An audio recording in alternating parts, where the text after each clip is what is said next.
1 Coríntios 10 e Romanos 14. Queridos, sei que todos nós estamos um tanto quanto saturados do assunto política. Só se fala disso. Nas redes sociais, nos grupos de WhatsApp. Não é sem razão. Nós estamos às vésperas de eleição. E temos visto, de um modo particular, muita movimentação em torno de apoios aos candidatos que estão no pleito para a disputa, pelos cargos de governo em nosso país. No entanto, como pastor da igreja, eu tenho sentido que, eventualmente, a nossa igreja pode não estar tão preparada do ponto de vista bíblico acerca do assunto política. Eu digo isso porque, às vezes, eu tenho a impressão de que alguns irmãos ficam incomodados quando outros irmãos tratam ou falam sobre política. E aí surgem perguntas e dúvidas. A igreja deve se envolver com política? Nós não devemos tratar de política? Crentes podem ou não podem se posicionar politicamente? E vejam vocês, nós nunca tratamos deste assunto a despeito de tantas eleições que já tivemos aqui em nosso país. Eu creio que é hora, naturalmente, de como pastor, dar uma direção para a igreja, à luz da palavra de Deus, sobre este assunto. Como foi dito, nesta semana em especial, os candidatos eles receberam apoios de pessoas, de personalidades, de outros governadores, de artistas, tem sido assim, pessoas influentes, inclusive, na sociedade. E isso pode nos gerar a questão, o crente também pode apoiar um candidato? O crente deve ou não deve apoiar o candidato? E a igreja, como um todo, como é que fica nessa história? Será que nós, enquanto cristãos, enquanto igreja de Cristo, devemos simplesmente nos calar e devemos nos ausentar dos debates políticos? Seria esta a posição mais correta do ponto de vista bíblico? Como foi dito, pode-se falar de política na igreja? E eu creio que um dos papéis da igreja é justamente elevar o nível cultural da sua comunidade. A igreja presbiteriana de Cajazeiras, por exemplo, tem um papel importante aqui em nossa comunidade, que é justamente o papel também de elevar o nível cultural da população à nossa volta. Então, a igreja presbiteriana de Cajazeiras, em especial, por exemplo, deve ser esclarecida em muitos assuntos, até mesmo para que possa ajudar a elevar o nível cultural à sua volta e esclarecer também outros que estão em nossa vizinhança. Tenho visto e ouvido algumas bobagens, a verdade é essa, inclusive partindo de púlpitos, daqueles que irão dizer que nesse momento é tempo da igreja se calar. Já ouvi alguns vídeos, poucos da verdade, daqueles que vão dizer que neste momento, muito mais diante dos candidatos que temos aí, então nós deveríamos ficar calados. Mas vejam, quais são os argumentos que são usados? Por que a igreja deveria se calar? Eu vou citar aqui apenas alguns argumentos que são ditos a respeito disto. Primeiro, a compreensão da separação que existe entre Estado e igreja. Quando nós olhamos para o Antigo Testamento, fica claro que a nação de Israel e a igreja eram uma coisa só. O governo civil e o governo eclesiástico estavam ali unidos sob a mesma fé. Temos uma teocracia em Israel. Mas com o decorrer do tempo, o evangelho saiu para as fronteiras de uma nação para alcançar diversas nações. Então nós não temos hoje teocracias, onde Deus é o governo civil de uma nação. Então, hoje se entende, e esse é um pensamento que nos é herdado pela Reforma Protestante, que há uma separação entre Estado e Igreja. Autoridades distintas. Nós lemos aqui Romanos capítulo 13, por exemplo. Inclusive a autoridade eclesiástica, eu como pastor, nós devemos respeitar as autoridades civis, não querer tomar o lugar delas. Sabemos disto. E muitas pessoas usam deste argumento para dizer que se há separação, nós não devemos nos envolver com as questões de ordem civil. Mas a pergunta é, será mesmo? Será que essa separação implica em nós não participarmos, por exemplo, do processo democrático? É disso que estamos falando. O outro argumento que é utilizado, além deste, de que nós não vivemos numa teocracia, nem devemos querer impor uma teocracia ao Brasil, mas respeitar as autoridades dadas por Deus, é o argumento de que o nosso reino não é deste mundo. Pastor, eu creio que nós não devemos nos posicionar em termos políticos, porque nosso reino não é deste mundo. E vejam, é claro, e aliás pregamos sobre isso aqui semana passada, que estamos aqui de passagem. De fato, nós não fincamos as nossas colunas aqui neste mundo.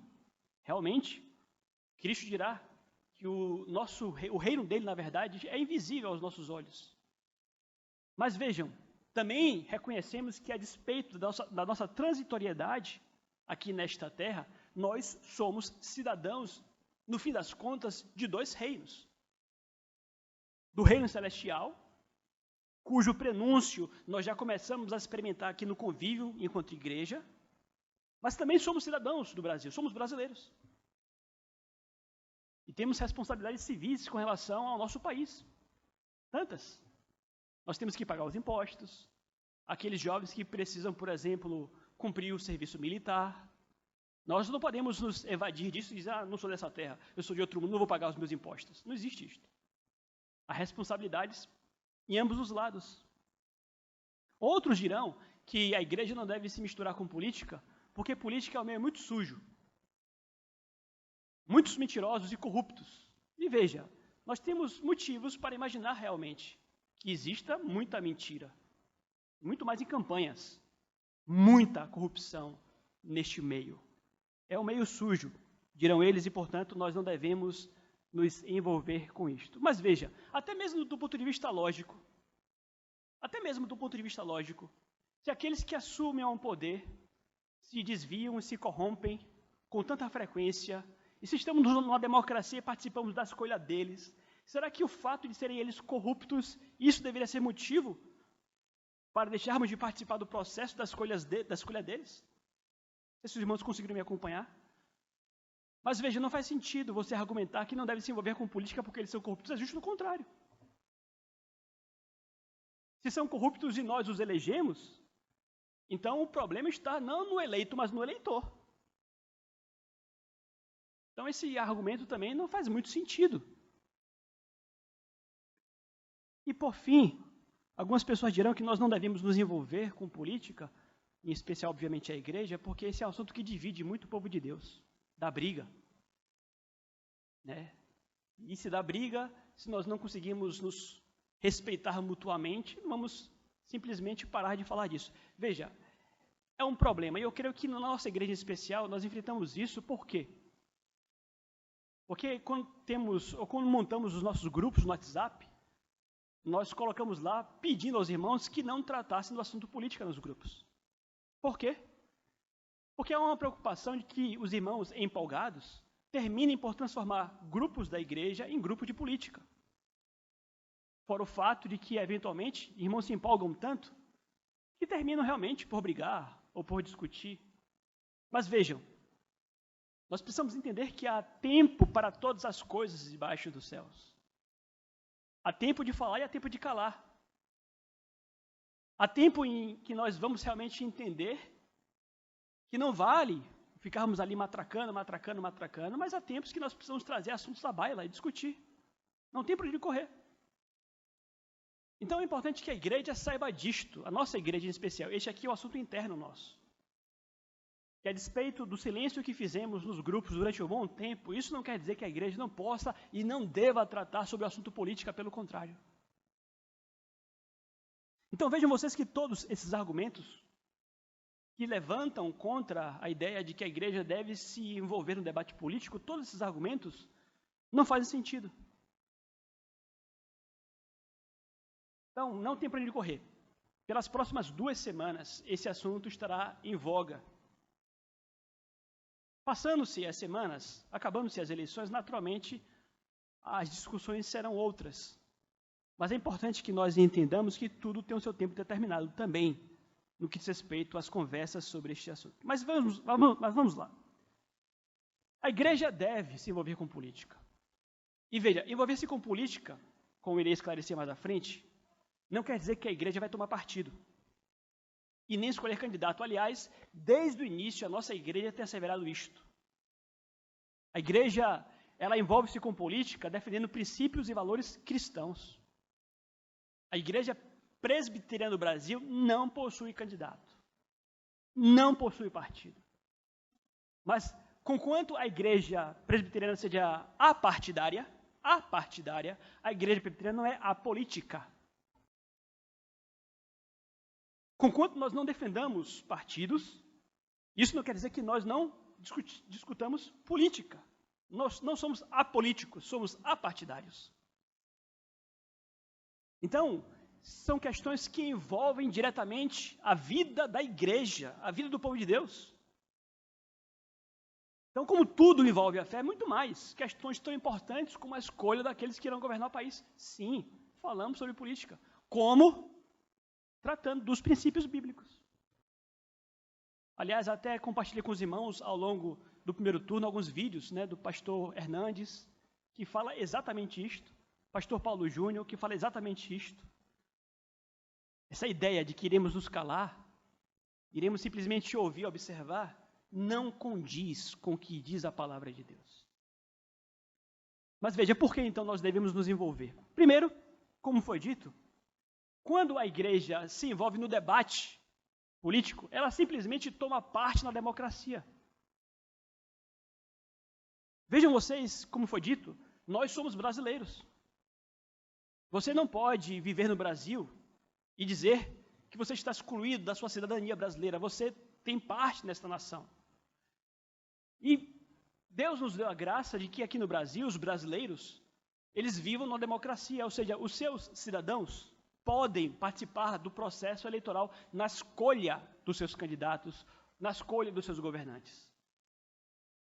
E se os brasileiros podem fazê-lo, os brasileiros cristãos e crentes também o podem. Nós temos o privilégio de vivermos num lugar onde a igreja pode participar do processo da escolha dos seus governantes. Não era assim nos tempos de Paulo, era César que mandava e ponto. Vamos orar por César. Vamos rogar para que Deus nos dê um convívio manso e tranquilo, ponto. Nós não vamos aqui nos rebelar contra César, vamos respeitar a autoridade de César, é o que a igreja podia fazer naquela época, respeitar a César, orar por César e ponto. Era uma ditadura. Mas numa democracia é diferente. Na democracia nós elegemos. E veja, é privilégio o fato de que a igreja pode também escolher. Então, participar do debate político é simplesmente você tomar parte da democracia. É você ser um democrata. E, aliás, eu preciso lembrar a todos aqui que o voto foi uma conquista. Durante muito tempo, por exemplo, as mulheres não podiam votar. Hoje o voto é uma conquista. Eu tenho visto gente que não está nem aí se pode votar, se não pode votar. Veja, aqui de antemão eu quero deixar muito claro, você pode votar como você quiser votar. Qualquer candidato, você é livre. Você é um cidadão livre para votar em quem quiser votar, inclusive votar branco ou nulo. Se você quiser votar branco ou nulo, saiba, você é o seu direito. Mas apenas para aqueles que vão anular ou votar o voto, pensem. É como se você dissesse, olha, eu não quero o meu direito a voto. Você está abrindo mão de uma conquista. Se você não tivesse o direito de votar, talvez você reclamasse. Ah, mas eu queria votar também. Eu queria participar do processo democrático também. Você pode. Ah, mas eu não quero, vou anular meu voto. Tudo bem. Apenas para lembrar você que o voto foi uma conquista. Um privilégio.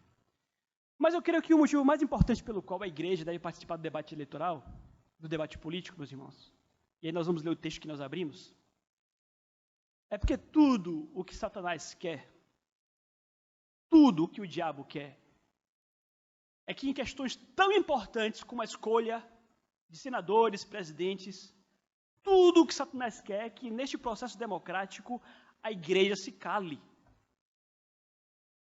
Tudo o que Satanás quer é que a igreja fique no cantinho muda, caladinha, deixando o mundo e os seus funcionários, os seus operários, todos eles participarem e escolherem simplesmente quem querem para presidente ou quem querem para governador, o que quer que seja. E é muito importante que a igreja tenha esse discernimento. Há uma intimidação para que a igreja se cale, sempre houve. E repito, defendendo princípios e valores bíblicos e cristãos. Então, vejam, eu pedi que vocês abrissem 1 Coríntios 10, versículo 31, acompanhe comigo. Aqui nós lemos o seguinte, olha que frase de Paulo. Portanto, quer comais, quer bebais, vamos ler juntos? Juntos. Portanto, quer comais, quer bebais, ou façais qualquer, fazei tudo para a glória de Deus. Não existe, meus queridos, assunto à parte da fé, porque há alguns irmãos que ainda nutrem esse entendimento. Veja, ir para a igreja é espiritual. Fazer um churrasco não é espiritual. É profano. Cantar um louvor é espiritual. Tomar uma Coca-Cola é profano. Essa visão está completamente errada. Do ponto de vista reformado, nós entendemos que tudo o que nós formos fazer está envolvido com a nossa fé. Então, até para fazer um churrasco, você deve fazê-lo para a glória de Deus. Até para beber um refrigerante, você o bebe para a glória de Deus. Você joga bola para a glória de Deus. Você assiste televisão para a glória de Deus. Você vai ao banheiro para fazer as suas necessidades para a glória de Deus. Não há assunto à parte da sua fé. A sua fé está envolvida em tudo que você faz. E veja, se eu bebo Coca-Cola para a glória de Deus, ou suco de limão, para que não dizem o que o pastor é um pecador miserável porque ele bebe Coca-Cola. Se eu bebo Coca-Cola para a glória de Deus, quanto mais votar e participar de um processo democrático para a escolha da autoridade civil que é de governar um país. Quanto mais. Por quê? Porque eles interferem diretamente nas políticas públicas que irão afetar o nosso viver, o nosso dia a dia. Então, que fique estabelecido que, claramente, a igreja deve voltar para a glória de Deus. Isso é o mais importante.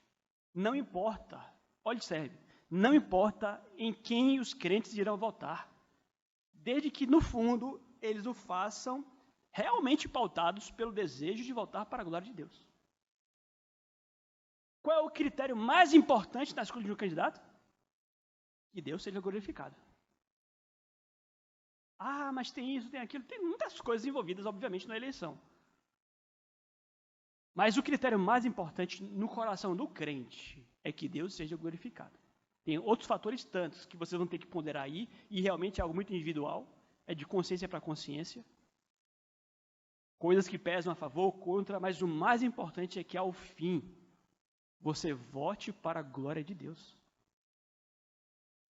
Então vejam, por que devemos nos envolver com debate? Primeiro, porque temos as nossas opiniões a respeito, os crentes também têm as suas opiniões. Os crentes individualmente, eles têm os seus candidatos, e eles vão, alguns defender um, defender o outro. Mas vejam, quando falamos em participar, falamos, acima de tudo, em provocar para que aqueles que, de fato, estão mais próximos dos princípios bíblicos sejam os eleitos. E, como eu disse, isso aí vai variar de mente para mente, de pessoa para pessoa. A Bíblia nos diz, inclusive, que nós somos o sal dessa terra. Ou seja, nós devemos influenciar a nossa volta. Influenciamos também sendo sal e luz do mundo através do voto.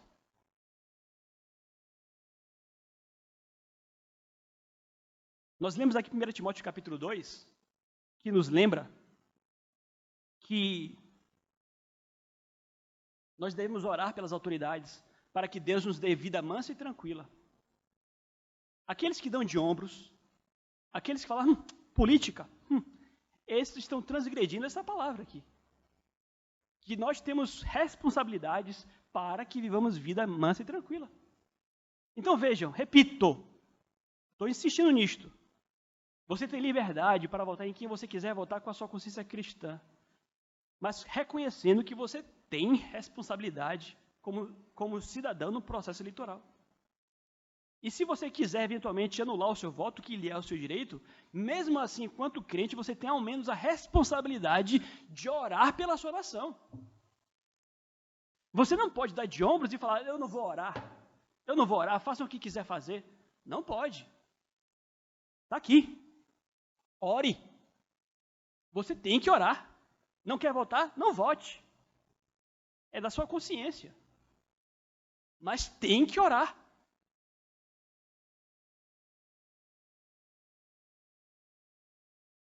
Então, vejam, à luz da palavra de Deus, a igreja participa do processo democrático. Como a igreja participa, então? Já caminhando para o fim. Como é que a igreja participa, então? A igreja participa, vejam vocês, como foi dito, de forma apartidária. Por quê? Você vai perceber que a igreja presbiteriana não vai tomar partido de um candidato ou de um partido. Por quê? Porque nós somos muitos e muitas cabeças que pensam diferentes. Nós somos a igreja, não é eu que sou a igreja, não é você que é a igreja. A igreja é um corpo, é um organismo, e temos muitas cabeças diferentes. Se porventura a igreja tomasse parte de um candidato ou de um partido, com isso a igreja estaria incorrendo no risco de fazer com que os seus membros votassem contra a sua própria consciência. Isso seria pecado. Se porventura a igreja, coagisse os seus irmãos a que votassem no candidato que ela tomou partido, a igreja estaria incorrendo no risco de fazer com que os seus membros votassem contra a própria consciência. Pecado. Foi por isso que eu pedi que vocês abrissem em Romanos, capítulo 14, versículo 23. Olha que interessante isso aqui. Eu vou contextualizar, depois explico a relação. Mas aquele que tem dúvidas é condenado a se comer, porque o que faz não provém de fé. E tudo o que não provém de fé é pecado. Vou explicar. O que ele quer dizer com isso aqui? Veja, comer carne é pecado? Sim ou não? Comer carne não é pecado. Mas naquele contexto, onde Paulo escreve, ele fala, alguns irmãos que acham que comer carne é pecado. Você deve constranger ao irmão que acha que comer carne é pecado ao comer carne? Paulo diz não. Se ele acha que é pecado comer, então ele não deve comer, ainda que não seja pecado. Olha que interessante. Ainda que não seja pecado comer carne, se ele acha que é pecado, ele peca quando come achando que é pecado. Então, a igreja, obviamente, não pode constranger você a votar no candidato se você acha que esse voto não é o voto que glorifica a Deus. Se você vota numa pessoa porque foi coagido a isto, mas você não está votando para a glória de Deus, acha que isso é o contrário, você pecou. Estão me acompanhando? Então, por uma questão de consciência, obviamente, é muito importante que a igreja respeite, e aqui é importante que nós compreendamos também que deve haver no meio do povo de Deus maturidade e esclarecimento para isto. Por quê? Conquanto a igreja não tem um candidato, conquanto a igreja não tem um partido, os crentes individualmente, eles têm o direito de ter um candidato. E eles têm o direito de ter um partido. Assim como o mundo inteiro, artistas, pessoas que estão na mídia, elas têm o direito como cidadãos de se posicionar, inclusive de fazer campanha. Os crentes também. Então vejam, a igreja participa do debate como? De forma apartidária. A IPB não tem posição com relação a candidato ou partido. Repito, por respeito às consciências, cada qual vota para a glória de Deus conforme acha que é a glória de Deus. Mas é muito importante que cada membro da igreja reconheça o direito que o outro tem de não apenas ter um candidato e um partido, como de fazer campanha para quem ele quiser fazer campanha. E repito, isto aqui vai requerer de nós maturidade e esclarecimento. Então, se José acha que fulano é o melhor para a glória de Deus, José pode fazer campanha para fulano, sendo crente. E todos os demais outros crentes têm que respeitar. Então, é claro que matéria de campanha às vezes envolve uma chatice só. A gente sabe que em campanha tem muita mentira, é verdade. Mas que a igreja ao menos tenha clareza para compreender que estamos envolvidos no processo democrático, faz parte, e ninguém pode querer nos calar.